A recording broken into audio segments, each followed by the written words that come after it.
हमारी कम्युनिटी की एक बहुत बड़ी तादाद आज सूरह निसा की आयत 64 पर अमल करते हुए ज़ियारत के लिए जा चुकी है, और थोड़े से लोग अभी होंगे कि जो एयरपोर्ट पे होंगे और उनकी फ़्लाइट इसके भी बाद होगी। ज़ायरीन का जाना और फिर उनको खुदा हाफिज़ कहने के लिए उनके रिश्तेदारों का जाना, तो अब वो वक्त आ गया है कि हम ज़ियारत के मौजू पर अपनी बात को ख़त्म कर दें। और चूँकि अशरे ज़ैनबिया 1437 हिजरा मुझे 12 मजलिसें पढ़ना थी, जिसमें से 6 हो चुकी हैं, आज ये 7th मजलिस है, तो दैट मीन्स आधा अशरा मुकम्मल हो गया। और इस आधे अशरे में बहुत सारी बातें इनकम्प्लीट रहीं। कुछ बातें ऐसी थी कि जिसके लिए मैंने ये वादा किया था कि बाद के मजलिसों में वो बातें आएंगी। तो अब जो सेकेंड हाफ है हमारी मजालिस का, इसमें वो सारी इनकम्प्लीट बातें मुकम्मल करते हुए मैं अपने मौजू पे बात को आगे बढ़ाऊंगा। ज़ियारत के हवाले से जो आखिरी बात मुझे आज शुरू में ही 2-4-5 मिनट में बयान करके कल रात वाली हदीस को आगे बढ़ाना है, तो पहले ज़ियारत के हवाले से एक बहुत छोटी सी बात, और वो ये है कि कुछ लोग लैक ऑफ नॉलेज की वजह से, और ये इतनी डेंजरस चीज़ नहीं, इनकम्प्लीट नॉलेज की वजह से ये सबसे ज़्यादा डेंजरस चीज़ है। खुद अपने कुछ आइडियाज़ को, इनकम्प्लीट नॉलेज है, अपने आइडियाज़ को इस्लाम बना के पेश करते हैं कि ये इस्लाम। 1 नहीं, 2 नहीं, 50 नहीं, 100 नहीं, थाउजेंड्स में इसकी एग्जाम्पल हमारे पास है। उनको वो इस्लाम चाहिए जो उनकी समझ में आए, उनको सूट करे, या वो जो उनकी लिमिटेड और इनकम्प्लीट नॉलेज का है कि ये इस्लाम होना चाहिए। बहुत ही शॉर्ट उसकी एग्जाम्पल ज़ियारत के हवाले से दे रहा हूं। अच्छा, अब यहां पे एक चीज़ ये बता दूं कि हमारे इस वक्त के मर्जे, खैर मर्जे तो एक से ज़्यादा हैं, लेकिन जो मजमा मेरे सामने आता है इसकी मेजॉरिटी जिनकी तकलीद में है, हज़रत आयतुल्लाह उज़्मा आगा सिस्तानी अब तो खैर एज भी बहुत हो गई है और ये ISIS के मसले या ISIS के मसले की वजह से बहुत ज़्यादा प्रेशर भी है उनके ऊपर, पहले इराक और फिर सारी दुनिया के शियों की सेफ्टी का। तो इतना टाइम तो अब ज़ाहिर को नहीं मिलता जैसे आज से 5 साल पहले मिलता था। लेकिन मैंने डिफरेंट ग्रुप्स के साथ जब भी आगा से मुलाकात की, पर्सनल लेवल पे नहीं, मैं कौन सा इतना बड़ा आदमी, ग्रुप के साथ, तो कुछ एडवाइस ऐसी हैं जो आगा यूजुअली हर ग्रुप को देते हैं, और स्पेशली जो लोग इंग्लैंड से आते हैं। अब क्योंकि दारुस्सलाम के जो मोमिनीन हैं वो आधे दारुस्सलाम के हैं, आधे इंग्लैंड के हैं। आपके कनेक्शन, आपके रिलेशन, आपके रिलेटिव्स, बल्कि जिस जनरेशन को मैं इस मजमे में ढूंढता हूँ वो मुझे इंग्लैंड में मिलती है। बूढ़े लोग यहाँ पे मिलते हैं, जवान लोग वहाँ की मजलिस में मिलते हैं। तो इंग्लैंड के लोगों को एक ख़ास एडवाइस वो करते हैं, अब नहीं कर रहे क्योंकि प्रॉब्लम इंग्लैंड में सॉल्व हो गया, मगर चूँकि आपका भी एक कनेक्शन है तो वो बता दूं कि इस्लाम में बहुत सारे अलग अलग डिपार्टमेंट हैं नॉलेज के। देखिए, मोस्ट इंपॉर्टेंट तो 2 चीज़ें हैं, उसूल दीन, फुरूए दीन। अक़ीदा आपका बहुत स्ट्रॉन्ग होना चाहिए विदाउट तकलीद, अक़ीदे में तकलीद हराम है। और फुरूए दीन यानी आपका कैरेक्टर और अमल, हलाल और हराम, इसकी नॉलेज आदमी के पास सबसे ज़्यादा होनी चाहिए। और जैसा कि मैंने पहले अर्ज़ किया था, शायद दूसरी मजलिस में, शायद चौथी में, शायद दोनों में, कि ये नॉलेज का मसला असल में इस पूरे अशरे ज़ैनबिया का मेन टॉपिक है। और एक जुमला आज वो कह दूं जो असल मौजू तो बाद में बनेगा, और वो ये है कि आप लोग 40 में सबसे ज़्यादा तैयारी कर रहे हैं ज़ियारत 40 की। जो लोग ज़ियारत पे गए वो तो वहाँ ज़ियारत पढ़ेंगे, एक तो ज़ियारत खुद करेंगे अपनी आंखों से, एक वो ज़ियारत 40 पढ़ेंगे, और जो वहाँ नहीं गए तो वो यहाँ पे ज़ियारत 40 पढ़ेंगे। ये जुमला जो मैं इस वक्त बहुत जल्दी पढ़ रहा हूँ, 40 के करीब की मजलिस में बहुत डिटेल से आएगा। तो उस ज़ियारत 40 में आप इमाम हुसैन का पूरा मिशन, उसका खुलासा बयान करते हैं, उसको समराइज करते हैं सिर्फ एक जुमले में, यस्तनक़ज़ा इबादका मिनल जिहाला। ये आप ज़ियारत 40 में जब आका हुसैन को सलाम करते हैं ना, तो ये हुसैन का मिशन है जो आप बयान करते हैं। आए अल्लाह, मैं गवाही देता हूं, आई बेयर विटनेस, कि हुसैन ने तेरे बंदों को जिहालत से निकाला, इग्नोरेंस। पूरा करबला का जिहाद, करबला का पूरा जिहाद, सारा करबला, कूफा और शाम का गम का बयान, अहले बैत के सारे मसाइब, यजीद के सारे मजालिम, एक जुमला, ले यस्तनक़ज़ा इबादका मिनल जिहाल। तेरे बंदे, खाली अब मुसलमान की बात नहीं है, तेरे बंदों को जिहालत से निकाला जाए। जैसा कि मैंने कहा कि 40 के करीब की जो 2 मजलिसें हैं वहाँ ये चीज़ डिटेल से आएगी, मगर ये ऐसा सेंटेंस है कि अशरे ज़ैनबिया की हर मजलिस में रिपीट होना चाहिए।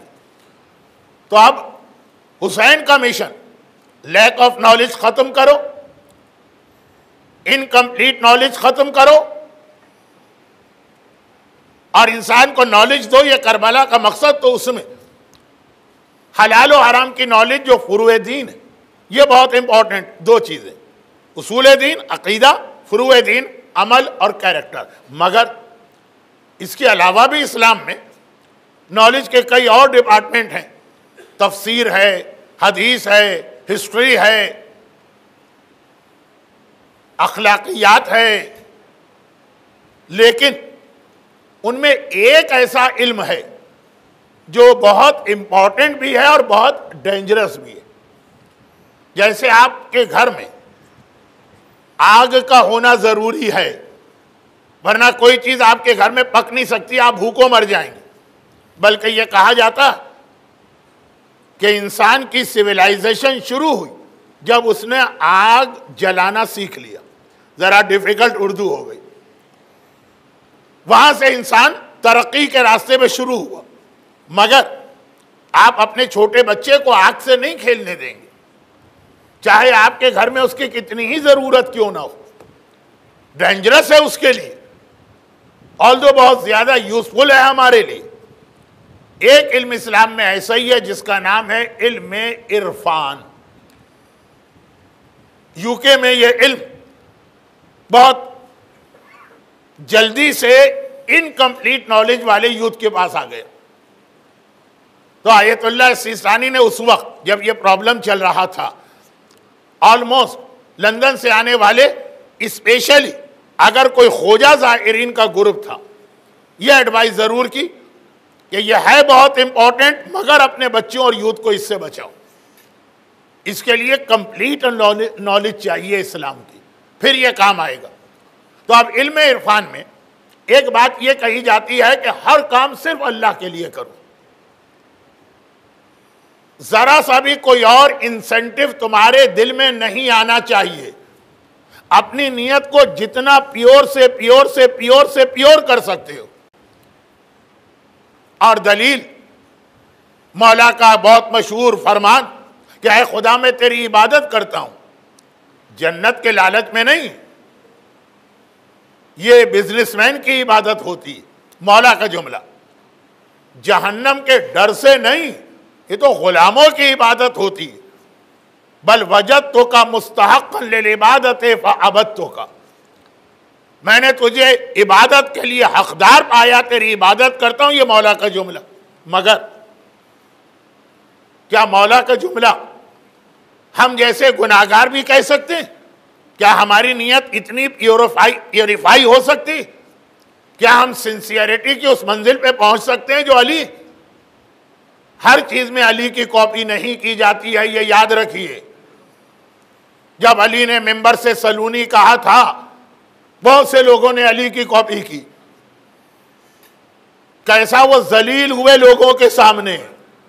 घर में बैठने वाली औरतों ने इब्ने जौजी जैसे इल्मे हदीस के स्कॉलर को कैसा मजमे में जलील कर दिया। उसने सलूनी का दावा किया था। मैदान जंग में, जिहाद में जिन्होंने अली की कॉपी की, वो कैसा जलील हुए। तो देखना पड़ता है। ये नहजुल बलागा में भी मौला ने कहा कि हर चीज में तुम मेरी कॉपी नहीं कर सकते हो। कुछ जुमले ऐसे होते जो इमाम ही के लिए हैं, हमारे और आपके लिए नहीं है। अगर जन्नत के लालच की इबादत गलत है तो कुरान 1/3 जन्नत की नेमतों के बयान से क्यों भरा है? अगर जहन्नम के डर से इबादत गलत है तो कुरान 30वां पारा 30th पारा देख लीजिए, जहन्नम जहन्नम अजाब अजाब दुआए कुमैल, अजाब जहन्नम क्यों है? हर आदमी का अपना एक स्टैंडर्ड होता। अली कायनात के सबसे अफजल शख्स हैं, वही वो बात कह सकते हैं जो हम और आप नहीं कह सकते। अगर हम कहेंगे तो ये हमारा लैक ऑफ नॉलेज होगा। तो इल्म इरफान में मौला के इस जुमले को बहुत इस्तेमाल किया जाता। हम नमाज भी पढ़ते हैं तो नीयत प्योर होनी चाहिए। खबरदार जन्नत का ख्याल दिल में ना आए। खबरदार जहन्नम के डर से नमाज ना पढ़ो। मौला चौथा इमाम कहता कि मैं जब घर में आग लगी थी और चौथे इमाम की नमाज कंटिन्यू थी, मौला ये नमाज आपने आग में पढ़ी? कहा जहन्नम की आग के डर ने दुनिया की आग मेरे दिल से निकाल दी। ये भी इमाम का जुमला। दुआए अबू हमजा सोमाली में चौथा इमाम रोते हुए कह रहा है, ले अब की ले खुरूज रूही, अब की ले ज़ीक़ लाहदी, अब कीले सुवाल मुनकिरिन व नकीरिन फी कब्री, अब कीले खुरूज मिन कब्री हामिलन सिकली अला ज़हरी, इलाही आमिलनी बे फजले का वला तो आमिलनी बे अदली। मौला इमाम सज्जाद, आप आज आप क्यों रो रहे हैं? कहा कि उस वक्त को याद करके रो रहा हूं जब मलकुल मौत मेरी रूह निकालेगा, जब फिशार कब्र का अजाब आएगा, जब मुनकिर व नकीर आके सवाल करेंगे, जब कयामत के दिन में अपनी कब्र से निकलूंगा, जिंदगी भर के अमाल को खुद उठा के ले जाना। वो अली ही कह सकते हैं, कोई और नहीं कह सकता कि मैं तेरी इबादत सिर्फ तेरी वजह से करता हूं, न जन्नत न जहन्नम। हमें जन्नत भी चाहिए, हमें जहन्नम से भी बचना। हम अली जैसे नहीं हैं। तो ये इल्म इरफान में अली की बातों को आम आदमियों तक पहुंचाते हैं। जो बातें अली की आम आदमियों को कॉपी करना है वो तो कॉपी करते नहीं। झूठ बोला जा रहा है, माले हराम खाया जा रहा है, दूसरे का हक गस्ब किया जा रहा है, औरतें बेहिजाब घर से बाहर निकल रही हैं, नौजवान गाने बजाने में लगे हुए और कॉपी करने जा रहे हैं उस चीज में जो खास अली के लिए। तो वो कहते हैं कि नियत प्योर होनी चाहिए। कौन? गलत लोग। मौला का एक जुमला है ना उस जमाने के आईसिस के बारे में। इस्लाम का पहला आईसिस था खारिजी, जो वाहिद फिरका है इस्लाम में, ओनली फिरका। अली को काफिर समझता और वाजिबुल कत्ल काफिर समझता। काफिर तो हैं लेकिन हर काफिर को कत्ल वाजिब नहीं कहा, अली वो काफिर। एक ही फिरका इस्लाम में गुजरा है आज तक। अली को इमाम माने, अली को इमाम ना माने, अली को मौला माने, अली को मौला ना माने, वो अपनी जगह काफिर, नऊजुबिल्लाह। और उनका क्या स्लोगन या नारा था कि फैसला सिर्फ कुरान से होता। मौला ने कहा कलिमतु हक़्क़िन युरादु बिहल बातिल। ये सच्ची बात कह रहे हैं लेकिन इनका इरादा झूठी बात, खोटी बात। तो अब ये नीयत बिल्कुल प्योर होनी चाहिए। वो कहते हैं जियारत सिर्फ हम जियारत के लिए कर रहे हैं। ये था जियारत के हवाले से लास्ट मैसेज। अभी तक जो बात हो गई यह खाली जियारत के लिए नहीं है, यह हर इबादत के लिए, और स्पेशली मेरी कल रात की मजलिस के आखिरी हिस्से के लिए। अजाब इस्लाम ने ही बताया। अजाब के डर से इमाम खुद रोए हैं, अपने लिए नहीं, हमारे और आपके लिए। मगर अब जियारत के लिए कहा कि जियारत सिर्फ इमाम को इमाम मानते हैं इसलिए जियारत के लिए जा रहे हैं। यह अगेंस्ट कुरान है। कुरान कह रहा है अपने गुनाह माफ कराने जाओ। कुरान से ज्यादा प्योर मत बनो, अल्लाह और रसूल से ज्यादा मुत्तकी बनने की कोशिश ना करो। यही चीज खुम्स और ज़कात में आती। नियत प्योर होनी चाहिए। ये इल्म इरफान सबसे अहम और सबसे डेंजरस इल्म। वहां पे जब ये बात आती है तो कहते हैं कि मसलन अगर हम किसी गरीब को ज़कात देते हैं तो हमें उससे कुछ नहीं चाहिए, हमारी नियत प्योर होनी चाहिए। कुरान कहता है गलत। सूरह तौबा की आयत, खुद मिन अमवालिहिम सदका, अय हबीब इनके माल में से ज़कात लो।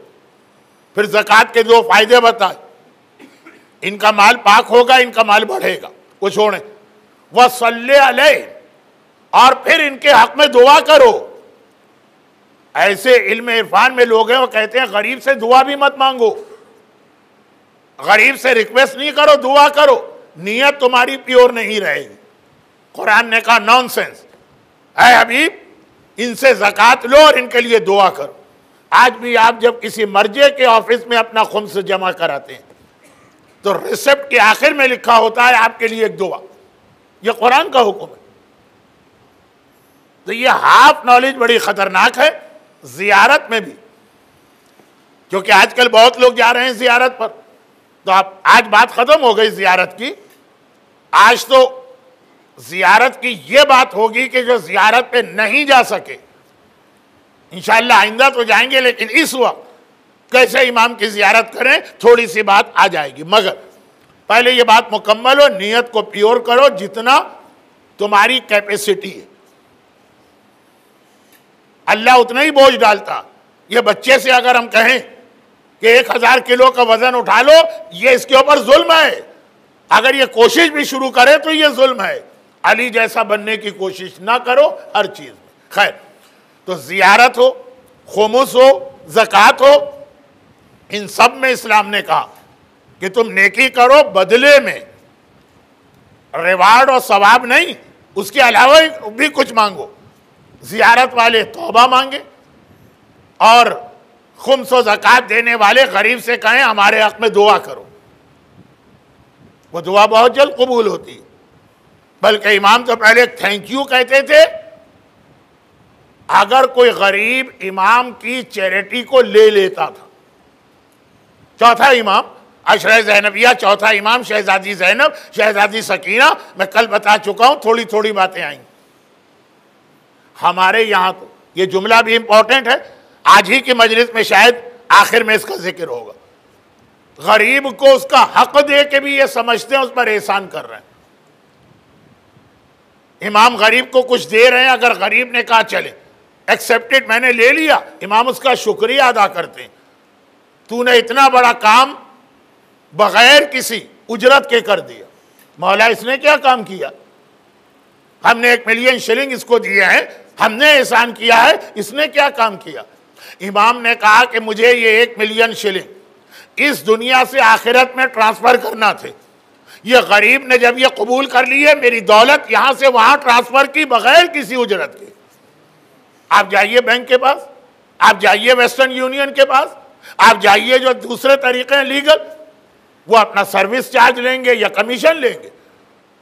और ये फकीर जब कहता है कि मैंने ज़कात ले ली, मैंने खुमुस कबूल कर लिया, मैंने चैरिटी ले ली, इसने मेरी दौलत यहां से वहां ट्रांसफर कर दी बगैर किसी सर्विस चार्ज के, इसका तो शुक्रिया अदा करना।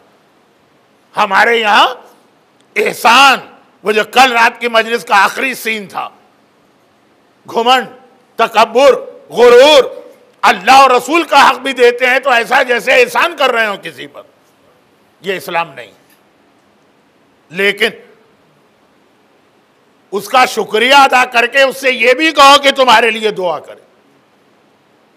और यही वो मंजिल जहां पे ये बात मैं उस वाकये की मदद से आगे बढ़ाऊंगा कि जहां तक मुझे याद पड़ रहा, मैंने 2 साल पहले रमजान की एक मजलिस में ये स्टोरी जरा डिटेल से पढ़ी थी। आज शॉर्ट कर रहा हूं। कल रात की मजलिस में जो आखिर में अजाब आया वो भी, और जो अभी बात पहुंची वो भी। गरीब की दुआ, अल्लाह रहमत भेजना चाहता है मगर रहमत का तरीका, गरीब की दुआ। ये वाकया मैं बहुत पढ़ता रहता हूं, शॉर्ट में सुन लीजिए। शहर कूफा, कूफा वो शहर है, बल्कि इराक ईरान दोनों, जहां साहिबान ईमान की मेजोरिटी, चुनाच जितने भी नॉन मुस्लिम हैं इतने सेफ्टी के साथ वहां पे जिंदगी गुजार रहे। वो आईसिस है जिसके मजालिम आप देख रहे हैं, मुसलमान काफिर दोनों उनकी तलवार का निशाना बन रहे। इजराइल से ज्यादा ज्यूज इराक और ईरान में हैं और बहुत आराम और सुकून से। ना उनके घर जलते हैं, ना उनको बिजनेस में प्रॉब्लम होता। अगर मुसलमानों पे कहीं जुल्म भी हो उनकी मुल्क की वजह से, तो उनके ऊपर कोई हरफ नहीं आता। खैर, तो अहले किताब में जूज आते हैं, क्रिश्चियन आते हैं और मजूसी आते हैं। मजूसी भी अहले किताब है, पाक मजूसी, आग की पूजा करने वाले, 2 खुदाओं को मानने वाले, मगर अमल में भी उनके यहां एक इतना गलत अमल, घिनौना, घिन वाला, वो महरम से शादी करने को जायज समझते हैं। माँ और बेटे की शादी हो सकती है, नो प्रॉब्लम। सगे भाई और सगी बहन की शादी हो सकती है, नो प्रॉब्लम। बहरहाल उनके यहाँ ये उनकी शरीयत में जायज है। जैसे हिंदू हम पर एतराज करते हैं, उनका तो एतराज गलत, हम उन पे एतराज करते हैं वो सही। हिंदू मजहब में फर्स्ट कजिन से शादी जायज नहीं। अमेरिका की मोर देन 20 स्टेट्स में कजिन की मैरिज अलाउड ही नहीं है, शादी कर भी लें तो कोर्ट उसको रजिस्टर नहीं करता, कहते हैं तुम मुसलमान। न सिर्फ ये कि कजन से शादी करते हो, बल्कि तुम्हारे यहां तो बहुत सी ऐसी कम्युनिटीज हैं जहां कुटुंब ही में शादी की जाती है और फिर बाद में बच्चों में डिसेबिलिटी और दीगर प्रॉब्लम। लेकिन नहीं, ये तो मैं कहीं और चला गया, ये तो डॉक्टर्स आपको बताएंगे, मैं तो कह रहा हूं मजूसी। तो ये जो उनके यहां भाई बहन की शादी होती तो आम मुसलमान मोमिनीन जरा सा उनको अवॉइड करते हैं। मैं बहुत जल्दी वाकया बता दूं इसलिए कि पहले पढ़ चुका हूं।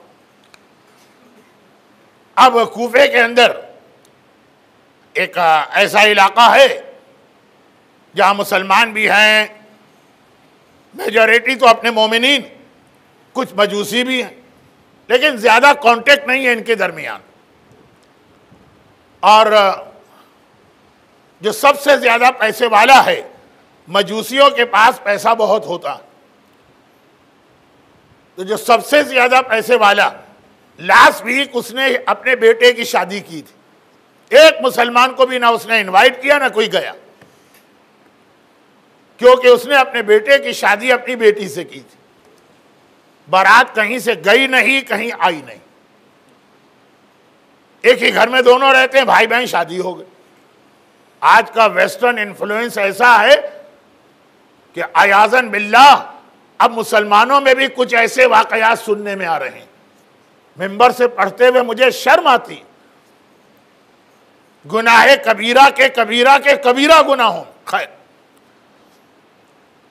एक मोमिन अपने घर में सो रहा है, वहीं पे रात को उसने ख्वाब देखा, सपना, ड्रीम।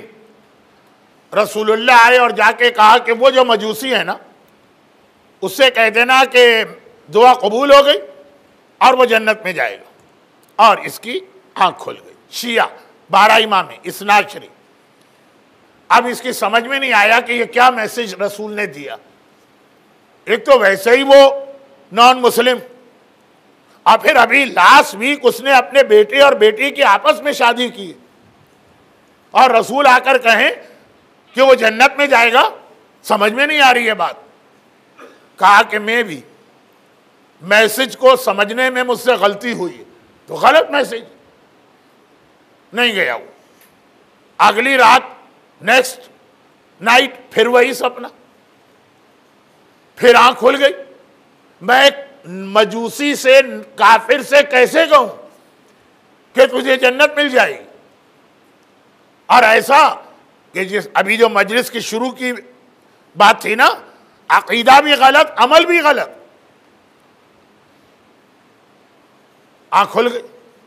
तीसरी रात को फिर रसूलुल्लाह आ गए, वही सेम मैसेज। आखिर चौथी रात को जब रसूल आए और कहा कि मेरा मैसेज पहुंचा दो, तो खाली ये नहीं कहा, बहुत गुस्से और जलाल में थे। कहा कि ऐ शख्स मेरा कलमा पढ़ता, मुझसे मोहब्बत करता, 4 रातों से एक मैसेज दे रहा हूं और इतना सा काम मेरा नहीं कर रहा। घर से निकल के नेक्स्ट डोर जाना और जाकर उसको ये मैसेज, एक लाइन का मैसेज देना।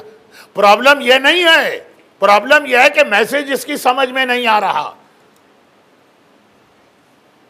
लेकिन अब जो इसकी आंख खुल गई, सपना खत्म, तो पैगंबर को इतने जलाल में देखा कि अब डर गया कि पैगंबर इतने जलाल में है, वो मजूसी जन्नत में जाए ना जाए, मैं जरूर जहन्नम में जाऊंगा। मैंने रसूलुल्लाह को नाराज कर दिया, अब तो जाना पड़ेगा। नेक्स्ट मॉर्निंग वो वहां गया, दरवाजे पे नॉक किया। गुलाम ने देखा कि एक शिया इस्नाशरी घर के दरवाजे पे आया है, जो आज तक इन लोगों का, खाली इसका नहीं, पूरे शियों का कोई कांटेक्ट, इंटरेक्शन होता ही नहीं था। ये कैसे आ गया? आका से कहा, उसने कहा बुला के लाओ। ये घर में गया, drawing room, living room, sitting room, वहां जाके बैठा। अब कैसे कहे भाई, अगर कोई मेरे पास आए और आकर कहे मौलाना मुबारक हो, कल रात को मैंने ख्वाब देखा, यजीद ने आकर कहा है कि उसने मेरी बख्शिश करा दी। मैं कहूँगा जहन्नम में जाए यजीद और जहन्नम में जाए उसकी बख्शिश। पहले वो खुद तो अपनी बख्शिश करा ले, फिर हमारे पास आए। हम तो यही कहेंगे ना, कहना भी चाहिए। तो अब ये मुसलमान सोच रहा है कि अगर मजूसी से मैंने इतना कह दिया कि मेरे रसूल ने तुझे जन्नत दिलवा दी है, वो कितना मजाक उड़ाएगा, रसूल की तौहीन होगी मेरी वजह से।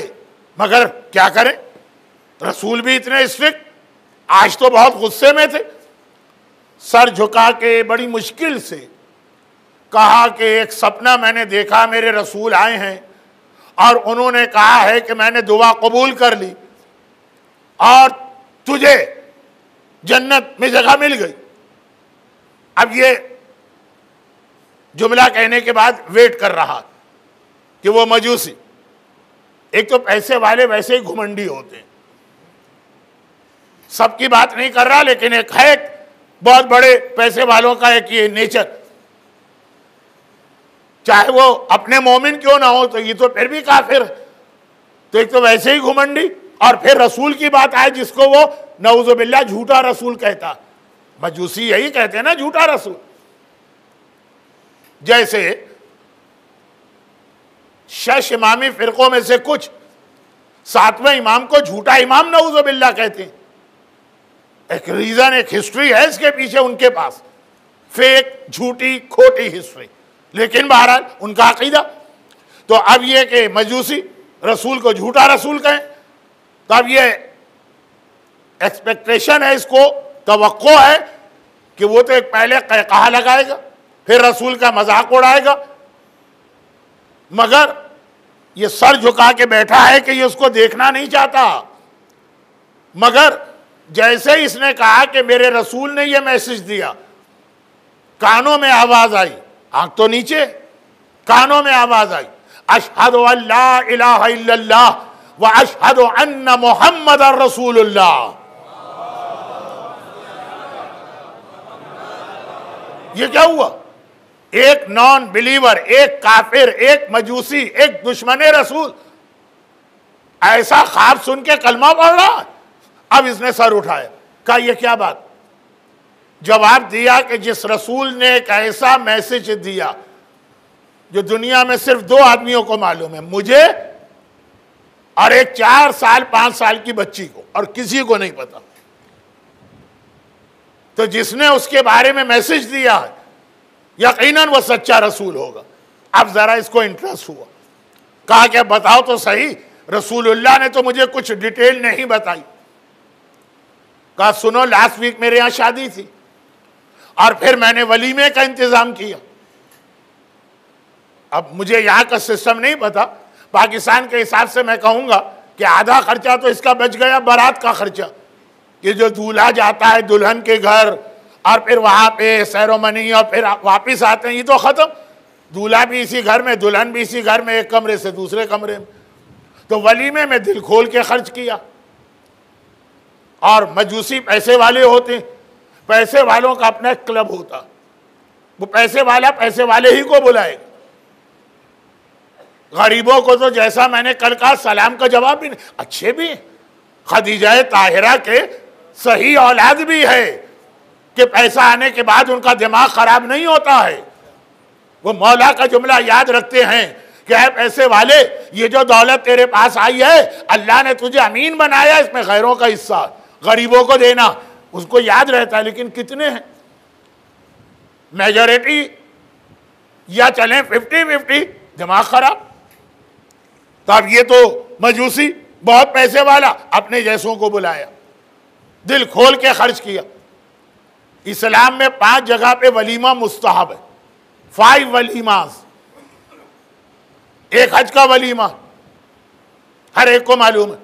फिर आप कहेंगे 4 शादियों के 4 वलीमे, नहीं नहीं नहीं, ये 4 शादियों वाली वलीमा कभी ना कीजिएगा, वरना बहुत जल्दी आपका जियारत और फातिहा वाला वलीमा हो रहा होगा कि लोग दुआ कर रहे होंगे अगर 4 शादियां कर ली। 4 वलीमे अलग हैं, जिनमें से 2 कल की मजलिस में आ गए थे। शादी का वलीमा, बच्चा पैदा हो तो वलीमा, नया मकान खरीदो तो वलीमा, और बच्चे ही की विलादत के बाद अकीक़े वगैरह के हवाले से एक वलीमा। डिटेल में नहीं जा रहा हूं, टाइम बहुत कम। तो अब शादी का वलीमा मुस्तहब है, बहुत ताकीद है। पैगंबर ने फरमाया वो शादी बरकत वाली नहीं है जिसमें वलीमा ना हो, मगर यह भी कहा कि बदतरीन शादी वो है, वर्स्ट, बैड नहीं वर्स्ट, जिसमें खाली पैसे वालों को बुलाया जाए, गरीबों को बाहर रखा जाए। मौला का governor Usman Ibne Hunaif, governor of Basra, मौला का बहुत क्लोज फ्रेंड, पैसे वालों के वलीमे में चला गया। मौला ने कितना डांटा, पूरा रिटर्न में खत भिजवाया उसके नाम, नहजुल बलागा में है, पढ़ लीजिएगा। खैर, पैसे वाले कोई नसीहत की बात सुनते नहीं, तो अब इसने अपने जैसे बुलाए।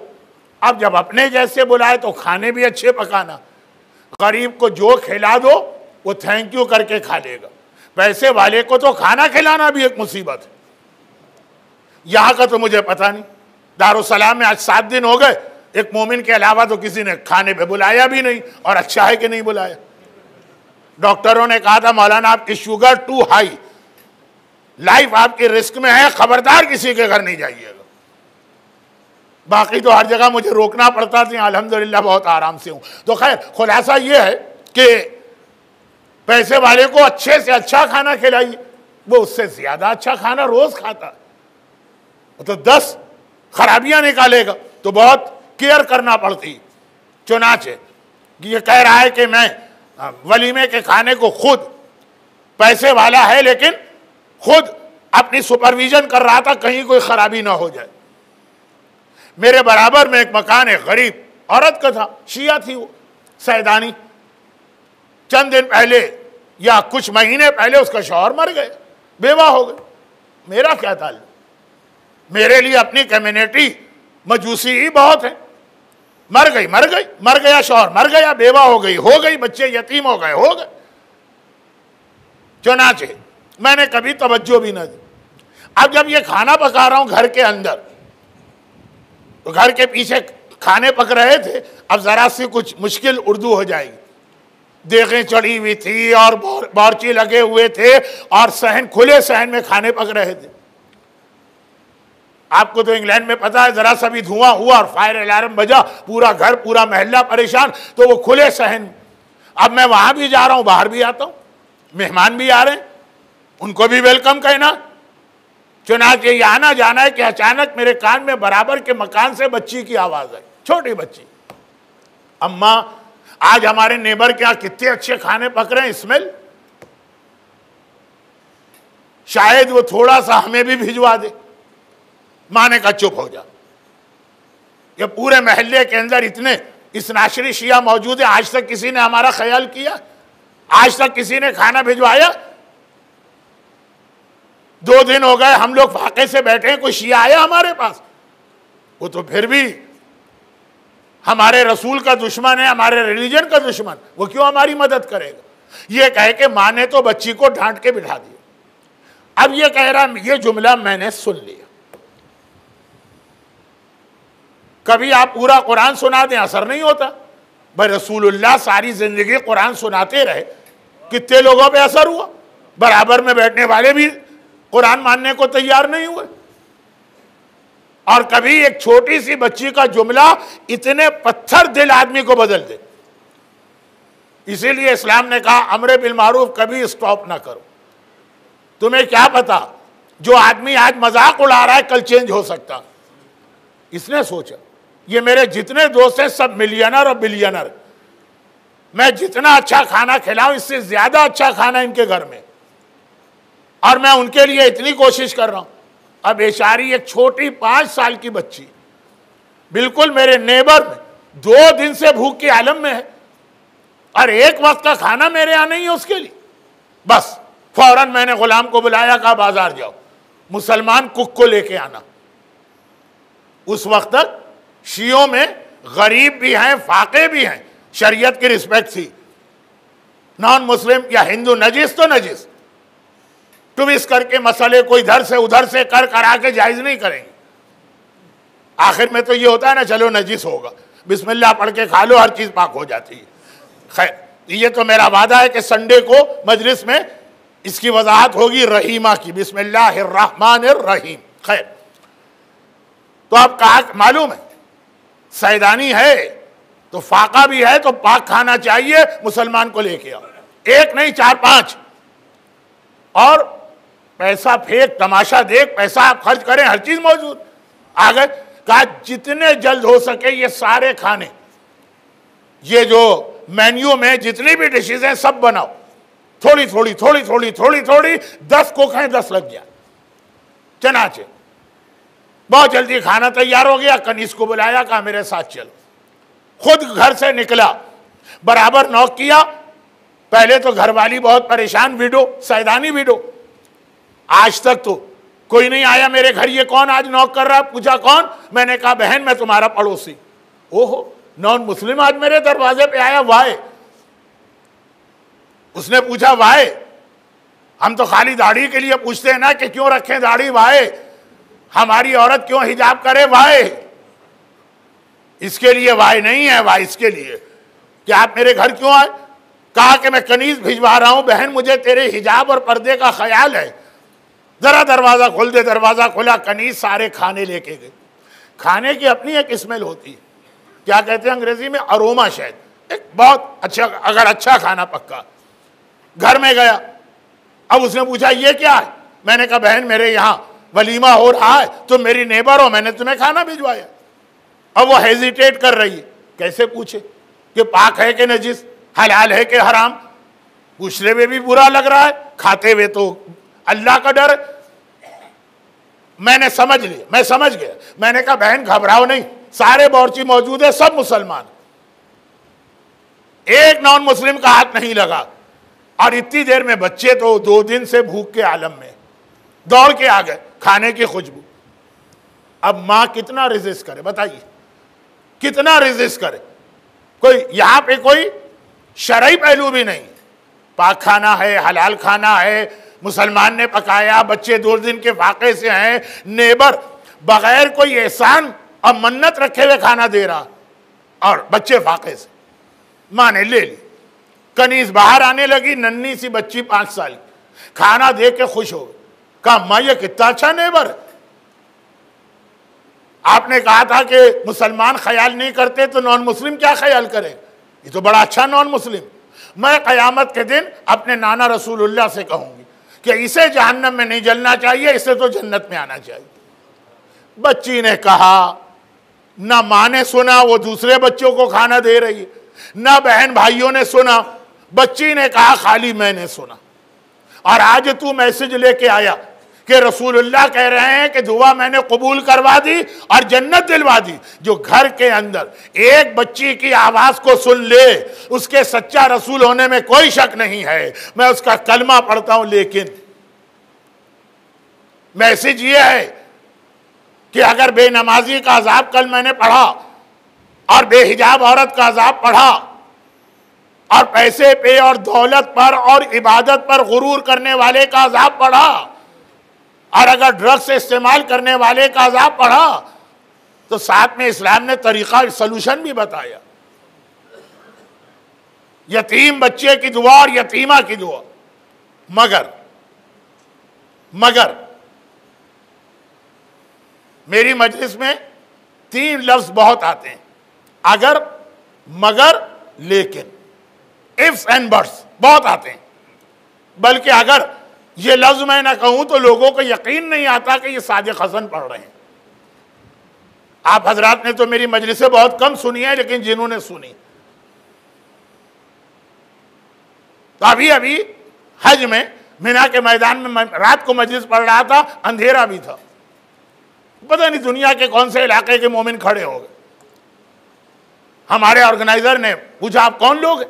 मिना का माहौल, और फिर इस साल जो प्रॉब्लम हुए, और एक प्री प्लान मंसूबे के तहत जो हाजियों को शहीद किया गया, तो एक माहौल डर का था। पूछा आप कौन लोग? कहा कि नहीं हम आपकी तरह से मोमिन हैं, फुला मुल्क से आए। ये आवाज हमें सुनी हुई लग रही।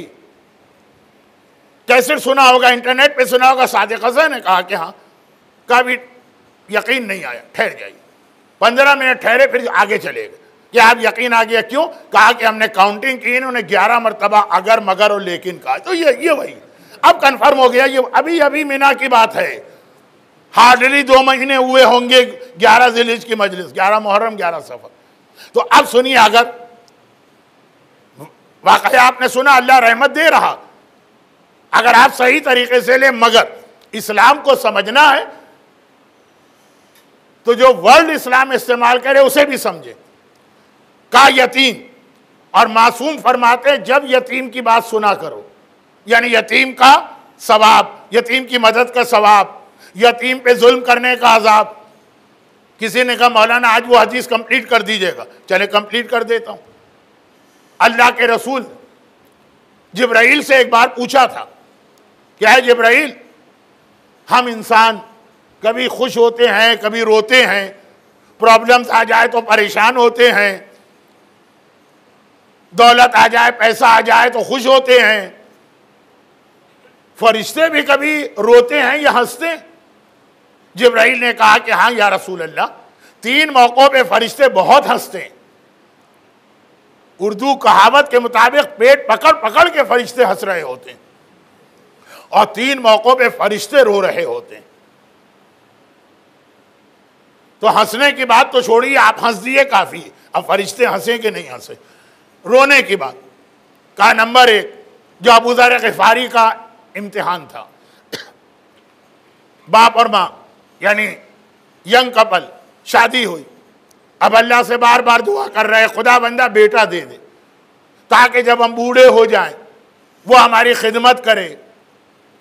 वो जो पहली या दूसरी मजलिस में ज़माने के इमाम का वाक़या, उवैसे क़रनी का वाक़या, औलाद चाहिए जो बुढ़ापे में हमारा सहारा बने। बड़ी मन्नतों और मुरादों के बाद और दुआओं के बाद अल्लाह ने उनको औलाद दे दी। बेटा जवान हुआ तो वालिदैन बूढ़े हो गए, अब उन्हें ज़रूरत हुई कि बेटा उनकी मदद करे। सडनली बेटा मर गया। मौत तो अपने कंट्रोल में नहीं है ना। अब जो बूढ़े वालिदैन जिस बेटे को कितनी दुआएं करके अल्लाह से मांगा और कितनी एक्सपेक्टेशन उस बेटे से हैं, और बेटा भी माशाल्लाह बहुत नेक, अब वक्त आया वालिदैन का बुढ़ापे का, अब वो मदद करेगा और वो मर गया। उस वक्त जो माँ बिलक बिलक के रोती और उस वक्त जो बाप का कलेजा टुकड़े टुकड़े होता है गम की वजह से, वालिदैन की ये हालत देखकर फरिश्ते आसमान पे रो रहे होते हैं। आम बेटे के मरने पे तो अगर किसी का अकबर मारा जाए, अभी मैं मसाइब पे नहीं आया, सिर्फ याद दिला रहा हूं, अबू ज़र के साथ यही तो हुआ था। मोर देन 100 ईयर्स एज थी, जवान बेटा ज़र मर गया। का पहला मौका। दूसरा मौका, जब कोई शख्स इल्म दीन हासिल करने मुसाफिरत पे जाए और वहां मर जाए। इसको मैं डिटेल में नहीं ले रहा क्योंकि आपका इतना बड़ा प्रॉब्लम नहीं। और तीसरा मौका कि जब किसी यतीम पे जुल्म हो रहा, ऐसा यतीम कि जिसको कोई प्रोटेक्शन देने वाला या शेल्टर देने वाला नहीं, किसी ने उसका हक खा लिया, किसी ने उसे थप्पड़ मार दिया, किसी ने वो जुल्म किया जिसे हम जुल्म नहीं कहेंगे, जो दूसरी या तीसरी मजलिस में आया, अपने बच्चों के लिए भर भर के गिफ्ट और तोहफे लेके आ रहा, बराबर में यतीम रहता है जिसका बाप मर गया। वो देखता है कि ये बच्चा, यहां तक रिवायत आपने सुनी है ना, यतीम के सामने अपने बच्चे को भी किस ना करना। अपना बच्चा, बाप और मां को मोहब्बत प्यार आता का किस ना करना, किस करोगे, यतीम के दिल में ख्याल आएगा इसका बाप है, मेरा कोई बाप नहीं है। इतना सा दिल ना टूटे यतीम का। मौला जब खैबर से आए, सारा माल गनीमत रास्ते में यतीमों को दे के आ गए। वाकया बहुत लंबा है इसलिए नहीं पढ़ रहा हूं, और मशहूर भी। जब यतीम पे जुल्म होता, अब कितनी हदीसें आपने सुनी है, आपको मालूम है, मगर मासूम का ये लफ्ज सुनिए, नहनो अव्वलुल यतीम। जब यतीम की बात सुनोगे, यतीमों के सारे हक हैं, मगर याद रखना पहले यतीम हम हैं। जो पूरी हदीस सुनी, जो खुमुस का 1 दिरहम रोकता है, वो हम यतीमों पे जुल्म कर रहा। इमाम ने कहा हम है यतीम, यह हमारी यतीमा दादी का हक है। एक दिरहम अगर तुमने खुम्स का रोका, इस मजूसी ने एक यतीमा का एक वक्त दिल खुश कर दिया, जहन्नम हराम हो गई, जन्नत वाजिब हो गई। हमें पता ही नहीं खुमुस देने के बेनिफिट कितने हैं, खुमुस न देने के नुकसानात कितने, वो छोड़ दीजिए बाकी चीजें। आले मोहम्मद का फरमाया वो हम यतीम पे जुल्म कर रहा, और जो खुम सही तरीके से देता वो हम यतीमों का दिल खुश कर रहा। खुश होते हैं इमाम जब आम चैरिटी लेने वाले को इमाम थैंक यू कहते हैं, तो जो इमाम का हक इमाम तक पहुंचा रहा। खुमुस के हवाले से ये बताना जरूरी कि हमारे यहां जो खुमुस नहीं देते नहीं देते, और जो देते हैं आजकल 40% के करीब ऐसे जो देते हैं। 40% देते नहीं, जितने भी देते हैं उनमें से 40% ऐसे जो गलत तरीके से खुमुस देकर फिर आले मोहम्मद पे जुल्म कर जाते हैं। एक यतीम का पैसा आपके पास है, यतीम के माल में इस्लाम कितना स्ट्रिक्ट है। आप मरने वाले की नमाज और रोजा उसके माल से नहीं करा सकते हैं, वो यतीमों का हक है जो आप खा रहे हैं। हाँ, मरने वाला विल कर गया तो विल में तो 1/3 का हर एक को राइट।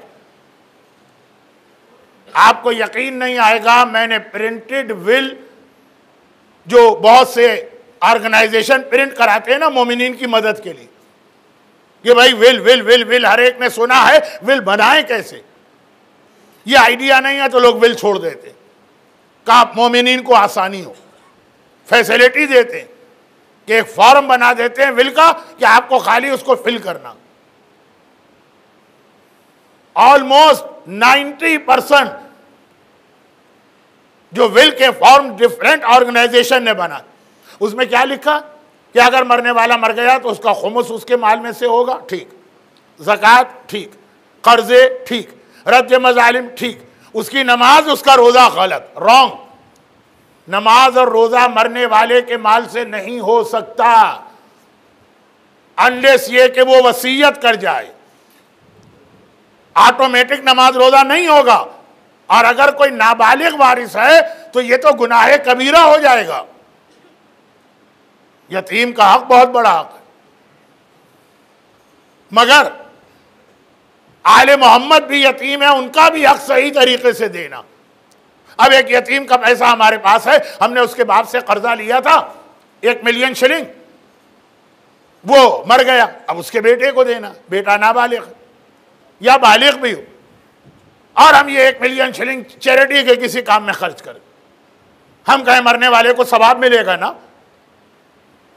अरे अगर बेटा मिलियनर भी है मरने वाले का, तब भी आपको हक नहीं है, जिसका पैसा उसको दीजिए, वो चैरिटी कर दे अलग बात, लेकिन नाबालिग तो चैरिटी कर भी नहीं सकता। वहां हर एक की समझ में बात आई। एक प्रॉपर्टी आपके पास थी, आपने कुछ दिन यूज के लिए एक आदमी से ली, वो मर गया, जैसे ही मर गए आप पर वाजिब है इसको वारिस को लौटाएं। आप कहें उनके पास तो पहले ही 10 प्रॉपर्टी, फुला गरीब है बहुत ज्यादा, ये मैं उसको दे देता हूं। गलत, कॉमन सेंस के भी खिलाफ, लॉ ऑफ द लैंड के भी खिलाफ, किसी मुल्क में चले जाए, शरीयत के भी खिलाफ। लेकिन खुमुस में लोग खूब ये चलाते, इमाम का हक है इमाम के नायब को देना। नहीं भाई, उनके पास तो वैसे ही बहुत आ रहा, फुला बहुत अच्छा प्रोजेक्ट है, उसमें क्यों ना खर्च कर दे। भाई वो भी तो वहीं खर्च करेंगे। ये वो लोग हैं जो मर्जे को रिस्पेक्ट देते हैं।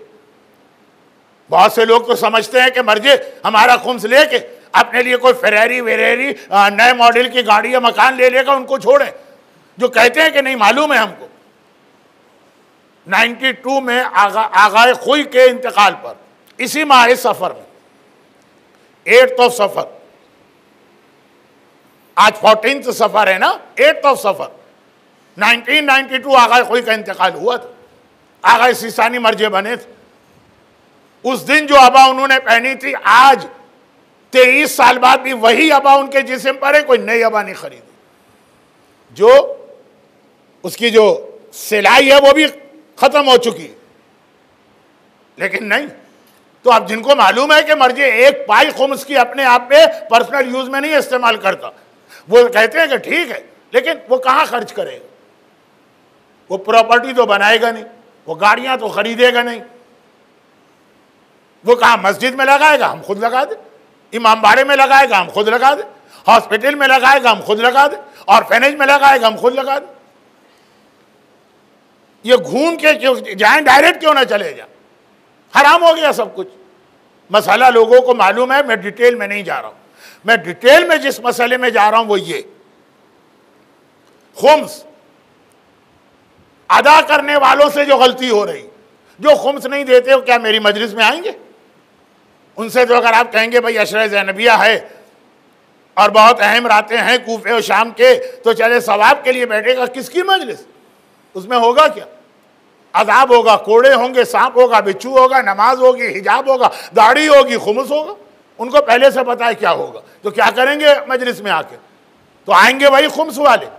लेकिन जैसा मैंने एग्जाम्पल दी कफन, मुझे अंदाजा भी नहीं था कि दारुस्सलाम में भी ऐसे स्टिल मोमिनीन हैं जिनको ये मसला नहीं मालूम। वो तो बाद में लोगों ने पूछा। बहुत अच्छी बात है, मैं उनको शर्मिंदा या जलील नहीं कर रहा, अप्रिशिएट कर रहा हूं। यहां तो वो मसला ही नहीं है जो इंग्लैंड में। कब्र इतनी एक्सपेंसिव होती है कि हर आदमी जिंदगी में कब्र खरीदता। 3000 पाउंड, 4000 पाउंड, 6000 पाउंड का खर्चा।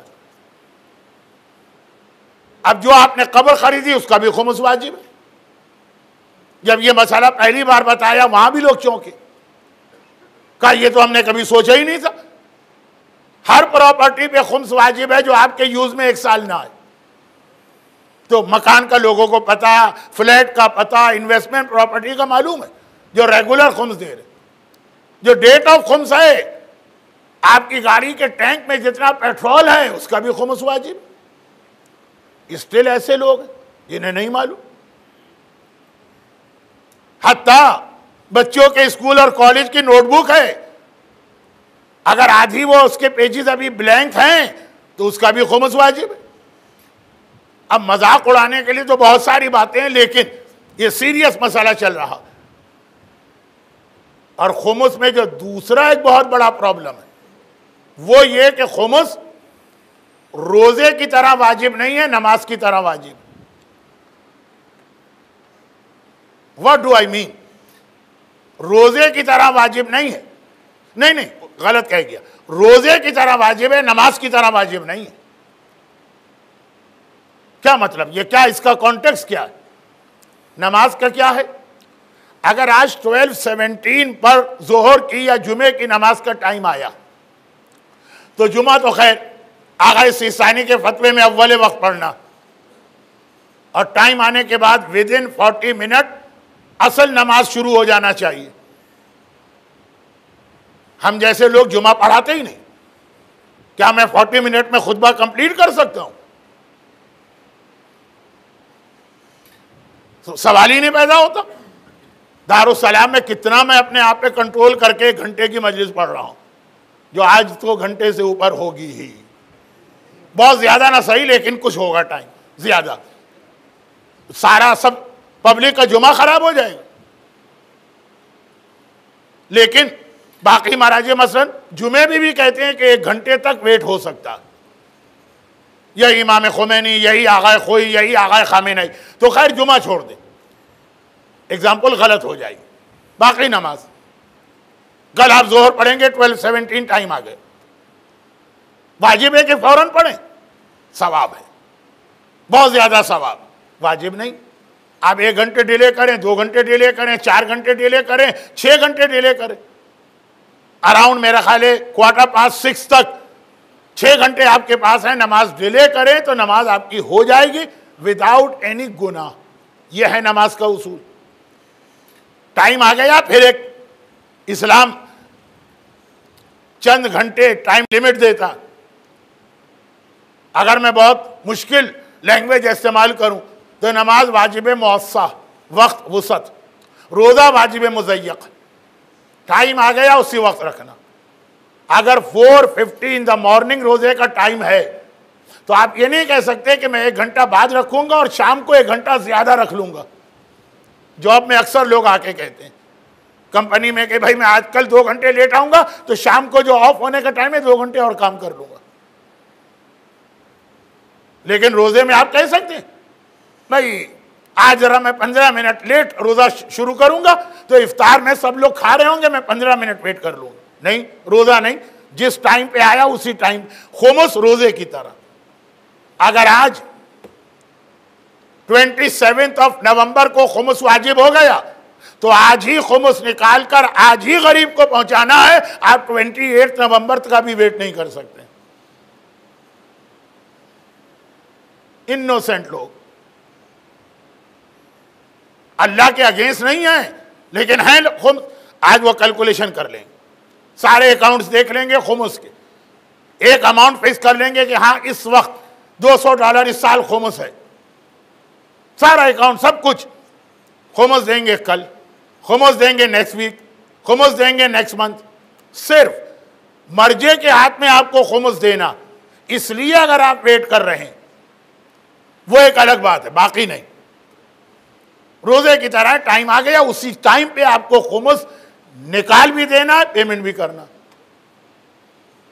मैं तो दुबई में 40 साल से मजलिसें पढ़ रहा हूं, दारुसलाम में तो बहुत कम आया। मिलियन दिरहम लोगों के अकाउंट में खुमुस के रखे। कहानी मौलाना एवरी ईयर बिल्कुल सही कैलकुलेशन, और वो फिर खुमुस निकाल लिया, आहिस्ता आहिस्ता गरीब को दे रहे। किसने आपको ये रजा दी? मर्जे से परमिशन लाए तो दैट्स ऑल राइट, ओके। का मर्जे क्या भाई, खुमुस है हमको देना, 1 मिलियन दे रहा, मगर वो फला गरीब है हर मंथ हम उसको 1000 दिरहम देते हैं। ये इख्तियार खुमुस देने वाले को नहीं। बातें बहुत है, ये मसाइल का प्लेटफॉर्म को छोड़ी। और फिर दारुसलाम जहाँ शेख मुर्तज़ा अली दीना जैसा आलिम आपके पास, फिक़्ह का एक्सपर्ट। खाली मैं इशारा कर रहा हूं कि जो लोग ये समझ रहे हैं कि अल्हम्दुलिल्लाह हम कोई गुनाह नहीं कर रहे खुमुस के लिए, शैतान उनसे भी गुनाह करा रहा। लेकिन ये इनोसेंट लोग, सिंपल लोग, इनके इंटेंशन में खराबी नहीं, ये इमाम का हक नहीं मारना चाहते, इनको ये आइडिया ही नहीं है, इसलिए गलती हो रही। ये है ज़ियारत अरबईन का वो जुमला, ये जहालत, लैक ऑफ नॉलेज, ये एक बहुत बड़ा प्रॉब्लम बनता। और उसी का जहालत और लैक ऑफ नॉलेज का सबब है कि हम अज़ाब खुदा सुन के डर जाते हैं। जैसे कल की मजलिस थी, मुझे पता है कल कोई नहीं डरा। दारुसलाम के लोग कहते मौलाना इतना अजाब सुन लिया, अब हम डरते वरते नहीं। कराची के मोमिनीन को याद होगा, पाकिस्तान के कमांडो प्रेसिडेंट गुजरे, वो भी मुक्का हिला हिला के कहते थे मैं डरता वरता नहीं। कितना यह डेंजरस जुमला है कि हम डरते वरते नहीं हैं। जिनसे डरना चाहिए अल्लाह से, उससे नहीं डरते। जिससे नहीं डरना चाहिए हर वक्त डरते रहते। कोई अपनी बीवी से डरता है, कोई अपने शौहर से डरता है, कोई अपनी कम्युनिटी से डरता है, कोई हुकूमत के कवानीन से डरता है, कोई अपने बॉस से डरता है। दाढ़ी क्यों शेव कर दी, कहा जॉब नहीं मिल रहा, किससे डर रहे? हिजाब क्यों उतार दिया, कहा जॉब नहीं मिल रहा, किससे डर रहे? जिससे डरना है उससे नहीं डरते हैं, और जिससे नहीं डरना है वहां जगह जगह डरना पड़ता। कितना, जैसा मैंने कहा एक जुमला चेंज करने वाला, बेशर हाफी, बेशर नाम जरा अच्छा नहीं है क्योंकि नाम में लफ्ज शर शामिल है, लेकिन बहुत अजीम पर्सनालिटी। कल जो मजलिस हुई और आज जो थोड़ा सा आखिर में हिस्सा आ गया, उसके एतबार से ये आखिरी बातें कह के मजलिस खत्म कर रहा हूं। ऑल दो दुनिया भर में मोमिनीन को मालूम कि वीकेंड में 70 मिनट 75 मिनट हो जाते हैं, लेकिन दारुसलाम के लोग भूल गए होंगे और मैंने कल ऐलान नहीं किया, इसलिए आज मैं क्लाक और 5 मिनट 7 मिनट में मजलिस खत्म करता हूं। देखिए मैं गम के बयान को काउंट नहीं करता हूं टाइमिंग में, ये भी याद रखिएगा, उससे हट के बात कर रहा हूं। खुलासा ये, बेशक ये इमाम का नायब है शहर बगदाद में। बगदाद बहुत अहम शहर है, आज का नहीं, हारून रशीद के ज़माने का। अरबियन नाइट या अल्फ लैला वो हारून रशीद का टाइम पीरियड है, उसके अंदर इतनी दौलत थी बगदाद में कि आज पेरिस और लंदन और न्यूयॉर्क और टोक्यो और हांगकांग की क्या हैसियत है बगदाद के सामने। बहुत पैसा। वहां पे इमाम ने अपना नायब बनाया, इतने इंपॉर्टेंट शहर। मगर था कौन बिशर? नायब इमाम कैसे बना वो भी सुनिए। था कौन? बगदाद का सबसे बड़ा शराबी, बगदाद में सबसे ज्यादा हरामकारी करने वाला। नौजुबिल्लाह, ये तौहीन हो रही है बिशर की। बिशर ने खुद इजाजत दी। इसका बाप बगदाद का रईस तुज्जार था। पहले जमाने में एक पोस्ट होती थी सारे बिजनेसमैन का लीडर और सरदार। आज chamber of commerce and industry का प्रेसिडेंट, वो भी बहरहाल जरा इससे छोटा ओहदा। बहुत दौलत, और वह बाप मर गया। सिर्फ एक बेटा है बिशर, जवान है, और फैमिली भी बहुत छोटी। जवान आदमी हो, सर पे जो एक गार्जियन होना चाहिए, बाप मर जाए और घर बैठे इतनी दौलत हाथ आ जाए, दोनों हाथों से अगर लुटाए तब भी खत्म ना हो, तो नौजवान को बिगड़ने में देर नहीं लगती। आपके कितने नौजवान ऐसे होंगे जिनको आपने पढ़ने के लिए इंग्लैंड अमेरिका भिजवाया, सिर्फ बाप सामने नहीं है तो बिगड़ गए। वहां मैंने इतने अच्छे बच्चे भी देखे कि जो नजफ और कुम में नजर आते हैं, और बहुत खराब भी देखे। खैर, तो पैसा कोई बड़ा सर पे है नहीं। जवानी, शराब, कबाब, dance, music, mix gathering, casino, gambling, हर वक्त यही काम। जिंदगी गुजर रही। एक दिन शाम का वक्त था जब मस्जिद से अजान हो रही थी। बगदाद बहरहाल एक इस्लामिक सिटी, एक नहीं 500 मस्जिदें। अजान, तो घर का जो कूड़ा होता है, कूड़ा करकट, गार्बेज, ट्रैश, वो फेंकने के लिए कनीज घर से बाहर निकली। इसके लिए बैक डोर इस्तेमाल होता। जो घर होते हैं हाउस, नॉट अपार्टमेंट, 2 दरवाजे होते हैं, एक मेन एंट्रेंस के लिए और एक ये कूड़ा वगैरह फेंकने के लिए बैक डोर। कराची में उसे कहते हैं गंदी गली। वहां कूड़ा, गार्बेज, ये ट्रैश फेंका, वो बाहर निकली। दरवाजा खुला। अब मस्जिदों से अजान की आवाज आ रही है, हय्या अलस सलाह, और दरवाजा खुला तो घर की आवाज है। शराबियों के कहकहे, सिंगर्स के गाने, डांसर लड़कियों के डांस की आवाजें, जो पब में या शराब खाने में एक माहौल होता, वो वाली आवाजें। कोई आदमी वहां से जा रहा था, बहुत ही सोबर, बहुत ही ग्रेसफुल। वो वहां से जा रहा है, दरवाजा खुला, 2 अलग अलग आवाजें उसके कान में आई। एक मस्जिद से हय्या अलस सलाह, अल्लाहु अकबर, और एक इस घर से। रुक गया। कनी से पूछा, ये घर किसका? कहा, तू कौन है? कोई स्ट्रेंजर है? ये बगदाद के सबसे पैसे वाले का घर। जैसे अगर आप कहीं ऐसे इलाके में जाएं, मुझे नहीं पता कहाँ रहते हैं बिल गेट्स साहब, वो अगर उनके घर के करीब जाएं तो हर आदमी शहर वाला कहेगा ये तो हर एक को मालूम है किसका घर है, इतना पैसे वाला। उसने अपनी 80% दौलत चैरिटी की, औलाद को नहीं मिलेगी, बहुत छोटा सा हिस्सा। ये इस्लाम का एक उसूल है जो कल या परसों आएगा, या शायद ना भी आए।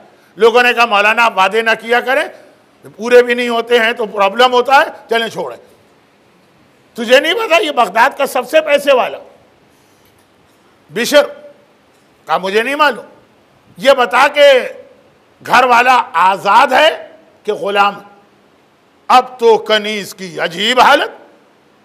कहा कि ऐ शख्स, मैंने कहा ये बगदाद का सबसे पैसे वाला है, ये किसी का गुलाम क्यों होने लगा? उसके अपने सैकड़ों गुलाम है, वो आजाद है। उस आदमी ने सिर्फ एक जुमला कहा कि हाँ, लाइफ स्टाइल भी आजाद लोगों का है। ऐसा लग रहा है कि अजाब कब्र से भी आजाद हो गया, कयामत के हिसाब किताब से भी आजाद हो गया, अल्लाह के गजब से भी आजाद हो गए। ये कहा और आगे बढ़ गए। अब कनीज घर में आई। शराबी का गुस्सा तो मालूम होगा आपको, जरा जरा सी बात पे आ जाता है गुस्सा। कनीज को देखा, डांट के बुलाया बिशर। मैंने तुझे घर के कामों के लिए रखा है, ये बाहर इतनी देर किससे बातें कर रही थी? कनीज डर गई, घबरा गई, शराबी आका है, मार भी सकता है। घबरा के कहा नहीं, वह तो कूड़ा फेंकने, कचरा फेंकने गई थी, उसने एक ऐसी बात कह दी। बिशर ऐसे ही क्या क्या कह दिया? आपके बारे में पूछ रहा है कि आप आजाद हैं कि गुलाम? आपके बारे में आप? तो बिशर ने कहा कि तूने क्या कहा? मैंने बता दिया कि आप तो सबसे पैसे वाले, आपके गुलाम बहुत सारे। शराबी शराब के नशे में कहा उसने कुछ बोला कि चला गया? कहा नहीं, उसने बोला, वो ये बोला कि ऐसा लग रहा है कि अजाब कब्र से भी आजाद है, कयामत के हिसाब किताब से भी आजाद है, अल्लाह के गजब और नाराजगी से भी आजाद है। तभी तो ये हरकतें हो रही होंगी। ये जुमला सुना, बस जैसा शुरू मजलिस में आया, ऐसा दिल में तीर की तरह ये जुमला लगा कि शराब का जाम उठा के जमीन पे मारा, टूट गया। दौड़ता हुआ निकला, कौन आदमी है जिसने ऐसी बात कही? कनीज ने कहा वो देखिए, वो जो गली का कॉर्नर है, बंबई की जबान में कहते हैं नाका, यहां पता नहीं क्या कहते हैं, वो वहां नजर आ रहा, वो मुड़ने ही वाला है। अब इतनी जल्दी है बिशर को, दौड़ता हुआ गया, उसके कदमों पे गिर गए। कहा तेरे एक जुमले ने मुझको रियलाइज करा दी, कब्र का अजाब भी है, कयामत का हिसाब किताब भी है, अल्लाह की नाराजगी और गजब भी है। आंखें खुल गई, तेरे हाथ पे तौबा करता हूं, आज के बाद कोई गुनाह नहीं करूंगा, और इस वक्त जिस हालत में तौबा कर रहा हूं, मरते दम तक अपनी तौबा पे बाकी रहूंगा। जिंदगी भर बिशर ने जूती या चप्पल या शूज नहीं पहने। अरबी में हाफी कहते हैं नंगे पैर को, जो पैर में कोई शूज, कोई सॉक्स, कोई जूती ना पहने। लोगों ने कहा कि बिशर क्यों? कहा जब इमाम के हाथ पर बैयत की थी तो नंगे पैर था, पैर में कोई शूज नहीं था। अब डरता हूं कि शूज पहन लूं तो ये ना हो कि इसने अपनी हालत चेंज कर दी तो अपनी तौबा को भी चेंज कर देगा। और इतना हाई स्टेटस हुआ कि इमाम ने कहा बिशर यू आर माई वकील एंड रिप्रेजेंटेटिव इन बगदाद।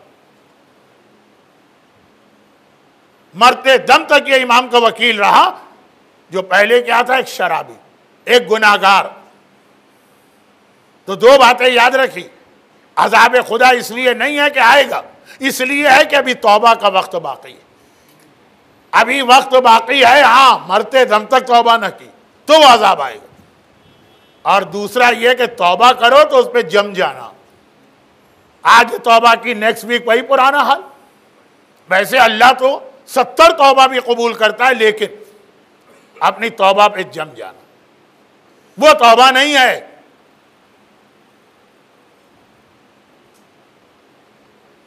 कि आपने सोडे की बोतल खोली, उसमें से एक झाग निकला, 1 घंटे के बाद खत्म, इमोशनल हो गए, आपने तौबा कर ली। 2 दिन के बाद किसी ने कहा क्या उल्लू बना गया फला आदमी तुम्हें मिंबर से? अरे वो अल्लाह माफ करने वाला है, उसकी रहमत बहुत बड़ी है, आओ वही बिजनेस कंटिन्यू करो। ये तौबा नहीं है, तौबा पे जम जाना। जैसे बिशर नंगे पैर है तो नंगे पैर रहा। देखिए मैं कैसे यहां से मसाइब पर आ रहा हूं। नंगे पैर रहा कि ऐसा ना हो कि अगर मैं जूती पहन लूं तो यह कहा जाए कि इसने तौबा की हालत को चेंज कर लिया। वरना तो करबला की तारीख में 2 मौके ऐसे आए। Karbala means part A Karbala, part B Sham. 2 ऐसे मौके आए कि जब यह कहा जा सकता कि यजीदियों ने तौबा कर ली, कहा जा सकता है, मगर क्या अपनी तौबा पे बाकी रहे? हां, हुर ने तौबा की, बाकी रहा। आज भी हम उनकी कब्र पे जाते हैं, बे अबी व उम्मी, आए हुर मेरे माँ बाप तुम पे कुर्बान, क्योंकि तौबा पे बाकी रहा। मगर यजीदियों की बात, एक जब करबला में हुसैन असगर को लेके आए थे, बाद वजूहात की बिना पर आज की मजलिस के आखिर में भी 2 जुमले अली असगर के आएंगे और मंडे को भी। लेकिन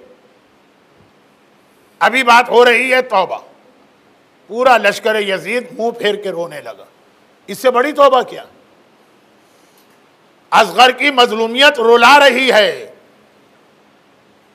हमारे यहां तो एक हदीस पढ़ी भी जाती, मन बका अलल हुसैन और अबका और तबाका वजबत लहुल जन्ना। जो हुसैन पे रोए, ये सब हुसैन पे रो रहे हैं, यानी अली असगर पर। मगर कितनी देर? हरमुला का तीर चला, असगर मारा गया, फिर क्या हुआ इनका वो जोश और रोना? पलट के उमर सास से इतना भी ना पूछा कि ऐसे बच्चे को मार दिया। एक वो मख्त, दूसरा आज जुमे का दिन है तो मसाइब जुमे के दिन के पढ़ रहा हूं। अशरा ज़ैनबिया है तो मसाइब शाम के पढ़ रहा हूं। टाइम एंड प्लेस सीरिया के मसाइब, क्योंकि अशरा ज़ैनबिया सीरिया का नाम। जुमे का दिन है तो जुमे के मसाइब। सज्जाद का खुतबा आज के दिन सुन के पूरी मस्जिद रोने लगी थी। वहां करबला में उमर साद को डर लगा बगावत हो जाएगी, लश्कर मेरे अगेंस्ट होगा। यहां यजीद को डर लगा पूरी मस्जिद मेरे अगेंस्ट हो जाएगी, बगावत हो जाएगी। ऐसा रोए, ऐसा रोए। छोटा मोटा रोना होता तो यजीद नहीं डरता, इतना रो रहे थे। कितनी देर? तौबा इसे नहीं कहते, लेकिन हां आज जुमे का दिन हो, रोने का और तौबा का तस्करा हो। अशरा ज़ैनबिया की हाफ वे की मजलिस, इमाम बाड़े के मिंबर पे बैठा हूं, लेकिन राइट साइड पर और आपके लेफ्ट पे आपको मस्जिद नजर आ रही है, तो सज्जाद याद नहीं आएगा? देखिए, शाम के लोग इतने बेहया, इतने बेशर्म, इतने जलील हैं कि एक कैदी को नमाज के लिए लाया जा रहा है। नमाज के लिए लाया जा रहा है ना, कम अज कम उस वक्त तो हाथ की हथकड़ी और पांव की बेड़ी खोल दी जाती कि ये नमाज पढ़ेगा। नहीं, सज्जाद गले में तौक, हाथ में हथकड़ी, पांव में बेड़ी पहन के आए। मगर बात यजीद की नहीं है, वो तो है ही जालिम। बात है मस्जिद के नमाजियों की। एक नमाजी ने भी प्रोटेस्ट किया कि है यजीद, कम से कम नमाज पढ़ने वाला है, इसके हाथ तो खोल दे। इतना ट्रस्ट है यजीद को अपनी कौम पर। सज्जाद को कैद खाने से मस्जिद में बुलवाया। अल्लाह आईसिस और इस किस्म के दीगर सारे दहशत गर्दों को नीस्तो नाबूद करे और दोबारा आप शाम की जियारतों पे उसी तरह जाएं जैसे पहले जाते। वो कैद खाना भी आपको नजर आएगा आपके लेफ्ट पर, मस्जिद नजर आएगी आपके सामने। कैद खाने से मस्जिद में बुलाया। कल की मजलिस का जुमला क्या था? इमाम ज़ोहरी सज्जाद को लेके आए, मिंबर के करीब बिठाया मसाइब सुनाने के लिए। आज भी यजीद सज्जाद को बुलवाया और मिंबर के करीब बिठाया अपने फजाइल सुनाने के लिए, अपने। और एक बार जो मस्जिद का खतीब है, जो खुतबा देता, उससे कहा कि मिंबर पे जाओ खुतबा दे। जुमे की नमाज का खुतबा है और फजाइल बयान हो रहे यजीद के। क्या है मुसलमानों, आज अल्लाह ने नऊज़ुबिल्लाह अमीरुल मोमिनीन को फतह दी। बागी इब्ने बागी मारा गया, वो खुद भी बागी था, उसका बाप भी बागी था, और आज हमें ईद मनाना। और फिर जो कह सकता था कहा। सज्जाद सुनते रहे। देखिए, अमरे बिल मारूफ के लिए भी एक टाइम होता है। ये बहुत अहम चीज़ है जो हमारे यहाँ लोग भूल जाते हैं। सज्जाद बीच खुतबे में भी इंटरप्ट कर सकते हैं, सुनते रहे, मगर इग्नोर नहीं किया। जैसे ही खुतबा खत्म हुआ अपनी जगह से खड़े हो गए। आज जुमे का दिन, आप नमाज जुमा पढ़ के आए हैं ना, अपने जहन में शाम की नमाज जुमा लेकर आइए। खड़े हो, भरी हुई मस्जिद, कहा कि ऐ यजीद तेरे आदमी को जो कहना था कह दिया। गर्चे एक जुमला खतीब से भी कहा कि ऐ खतीब ये बहुत अहम जुमला है, पूरा लाइफ स्टाइल आपका चेंज हो जाए। तूने एक इंसान को खुश करने के लिए अल्लाह को नाराज कर दिया और एक बंदे की खुशी खरीदने के लिए अल्लाह की नाराजगी मोल ले ली। वह बेसमझता रहे, तूने कितना बुरा सौदा किया। पूरा लाइफ स्टाइल चेंज हो जाए, इंसान को खुश करने के लिए अल्लाह को नाराज। लेकिन अब गम का बयान शुरू हो चुका, इसलिए मैं तकरीर की स्टाइल को छोड़ रहा हूं। ऐ यजीद तेरे आदमी को जो कहना था उसने कह दिया, अब मुझे इजाजत दे कि मैं भी अपनी बात कहूं। इंतजार किया अमर बिल मारूफ के लिए, पहले खुतबा पूरा हो और फिर यजीद से परमिशन मांगी।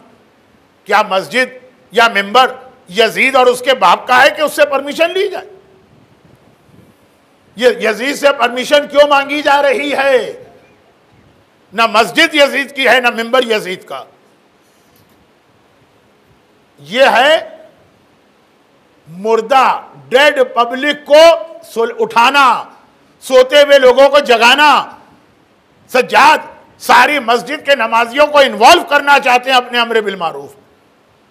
ये क्या लाइफ स्टाइल है कि आप सोते रहे, सुन लिया और चले गए?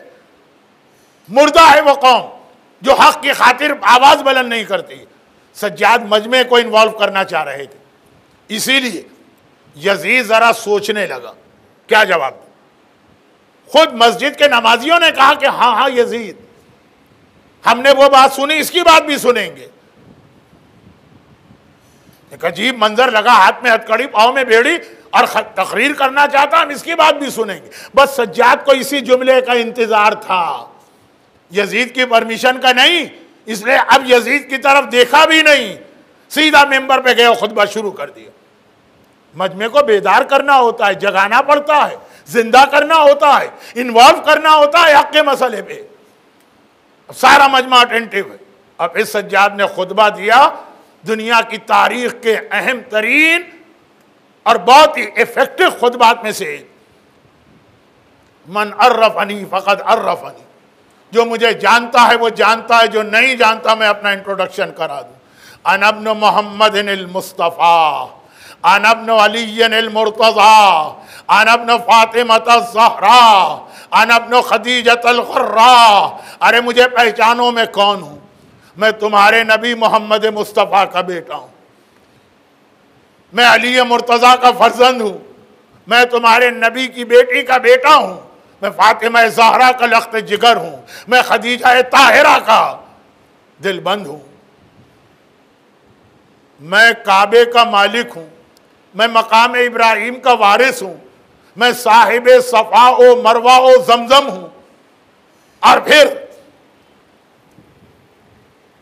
करबला, मैं उसका बेटा हूं जिसका सर पसे गर्दन से काटा गया, मैं उसका बेटा हूं जिसका लाशा बेगोर और कफन जलती रेती पे पड़ा रहा, मैं उसका बेटा हूं जिसकी मैयत खाके करबला में आलूदा अपने खून में रही, मैं उसका बेटा हूं जिसके घर की औरतों को कैदी बनाकर कभी बाजारों में ले जाया गया, कभी दरबारों में ले जाया गया।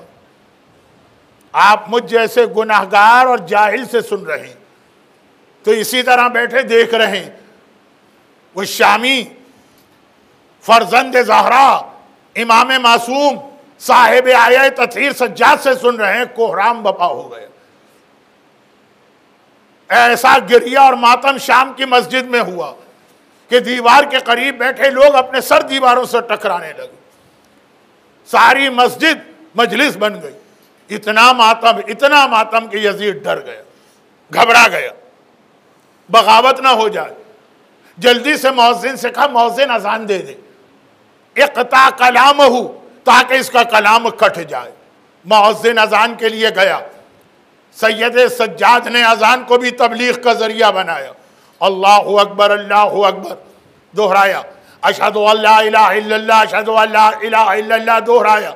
जैसे ही मुअज्जिन ने पहली दफा कहा अशहदु अन्ना मुहम्मदर रसूलुल्लाह, सारा मजमा सामने है, मिंबर से झुके, यजीद को देखा, अय यजीद, ये अजान में तेरे जद का नाम लिया जा रहा कि मेरे जद का नाम लिया जा रहा? सारी मस्जिद सुन रही है, जिसका नाम अजान में आता है ये उसका बेटा है, और बस मेरी मजलिस खत्म हो गई। आपको रोना आया हो कि ना आया हो, मेरा बयान मुकम्मल हो गया। आखिरी 2 जुमले बस बाकी हैं। एक जुमला अब आपसे और कह दूं, और एक जुमला आका सज्जाद से कहूंगा। एक जुमला आपसे कह दूं, आपने जिंदगी में सैकड़ों नहीं हजारों मजलिसें सुनी, और मैंने तो मजलिसें पढ़ी भी हैं। देखिए, जो मजलिस पढ़ने वाला है ना, उसे हाथ पैरों की आज़ादी चाहिए, कभी इशारे करना होते हैं। उसे गर्दन की आज़ादी चाहिए, कभी सर घुमाना पड़ता। हमारी जाने कुर्बान, आज दमिश्क की मस्जिद के इस खतीब पर, जिसके गले में तौक है, हाथों में हथकड़ी है, पाँव में बेड़ी है, और ऐसा खुतबा दे रहा है कि कायनात की तारीख में बहुत कम ऐसे खुतबात होंगे।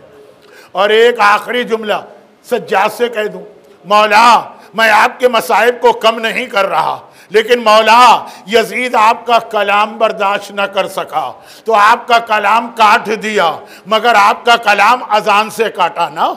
जब आपका बाबा असगर को लेके आया था और उमर साद ने कहा इक़ता कलाम अल हुसैन, वो अजान से न कटा, वो हरमुला का 3 भाल का तीर चला, असगर का गला छिदा, हुसैन के हाथ में खून आया, न आसमान कबूल कर रहा, न जमीन बर्दाश्त कर रही। इंकार आसमां को है, राजी जमीन नहीं, असगर तेरे खून का ठिकाना कहीं नहीं।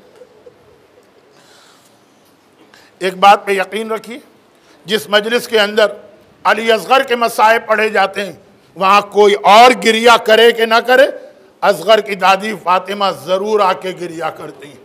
खुदावंदा, तुझे इस खून नाहक असगर का वास्ता और असगर की दादी ज़हरा का वास्ता, जो लोग आज की मजलिस में हैं, इन मोमिनीन और मोमिनात को, इनकी औलादों को, इनके घरों को, इनके घर वालों को दुनिया और आखिरत की हर परेशानी से महफूज फरमा। दुनिया भर के मजलूम शियान हैदर कर्रार, खुसूसन Bahrain, Yemen, Saudi Arabia, Lebanon, Iraq, और इराक में भी जो ज़ाहिरीन इस वक्त जा रहे हैं, अफगानिस्तान, पाकिस्तान, दुनिया भर के इन मजलूम शियान हैदर कर्रार की हिफाजत फरमा। मसाइब असगर और सज्जाद और ज़हरा पर रोने वालों की सारी हाजतें पूरी फरमा। खुदावंदा, असगर की शहादत का वास्ता, जो बे औलाद हैं उन्हें साहिब औलाद बना, जो साहिब औलाद हैं उनकी औलाद की हिफाजत फरमा।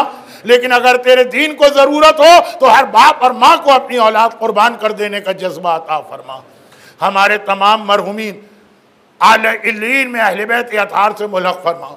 हमारे तमाम बीमार, खुदावंदा, या मन अब मन युजीबुल मुस्तर्रा इज़ा दआ व यक्शिफु सू, खुदावंदा, हमारे तमाम बीमार, खुसूसन आगा खान हॉस्पिटल में बरादर शेर मोहम्मद या शेर अली साहब कैंसर से लड़ रहे हैं, खुदावंदा, इन सब को शिफाए कामिला अता फरमा, ज़ुहूर इमाम में ताजील फरमा। रब्बना तक़ब्बल मिन्ना इन्नका अंतस समीउल अलीम। मातम हुसैन।